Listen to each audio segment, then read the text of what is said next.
ښه دوستانو اول به دغې سره مې لوی شو چې دا کیسه سره بیا هم ګرځوم او د دې نن یو کلتوري ورځ ده او ډېر ښایسته ځای دی ښه دې نه ما دغه پوښتنه وکړه چې دا څه شی دي ویلې دغه کوم پنیر اچولي دي او دا دي او هغه دي دغه ورسره چپس یې پخ کړي دا دوکانداران نه دي او نه رستورانټ والا دي ساده کورني خلک دي خو دا د دې یو کلتوري ورځ د ټول کوڅو ته راوتي او یو شی پخوي او بس خرڅوي هم پوه شوې دغه واړه واړه دوکانونه ورته د حکومت د خوا نه جوړ شوي دي دا دې ته هر کال په هره کوڅه او په هر ځای کې دا جوړیږي نو دا کلی د علاقه هم ډېره ښایسته ده اګر چاپېره تاریخي ځای نه کورونو ترمنځ یو ډاګه د هغې کې ولې دا بندوبست کړی دی او دغه څه ورته وایي دغه یې اور لګولی دی خو باران پرې شپې شوی بند شوی دی ولې چې دا بازار د شپې تر ناوخته پورې نو موسم یخ دی ډېره خاطره بیا دلته اور لګېدلي خلکو ته راتاوي دا دوکانونه لګېدلي پنیر او عطر او سپری او چاکلیټونه او بسکټ او دنیا شي نه هر سړي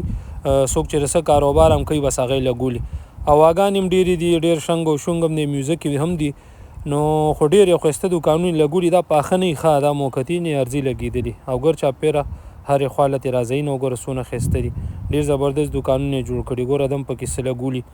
بل دی چې کوم شي نه د لاس جوړوي لکه هغه خپل ټول روایتي کلتوري شی نه دغې ورځې ته دی روباسي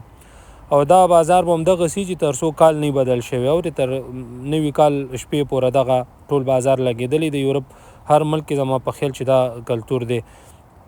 نو ډېر یو ښایسته دا دوکانونه تېر کال هم لګولي په بل ځای کې همدغسې دي دا یو رنګه ټول جوړ شوي دي د لرګي او دا واپس کلاوی په نټونو دي زما په خیال او بیا هر کال داسې ځای په ځای دا لګوي او نور دغه بوټي او ډیکوریشن هم پې ولکوي ورورګه بجلي هم ورکړې دی په ځمکه چې دغه تارونه راغلي ماما پکې پنیر لګولي ښه پنیر لګولي وروره مختلف د یو شي بل شي پنیرونه هم خو ځکه وانغېستې چېرته د بل شي پنیر راباندې ونه خوري اورې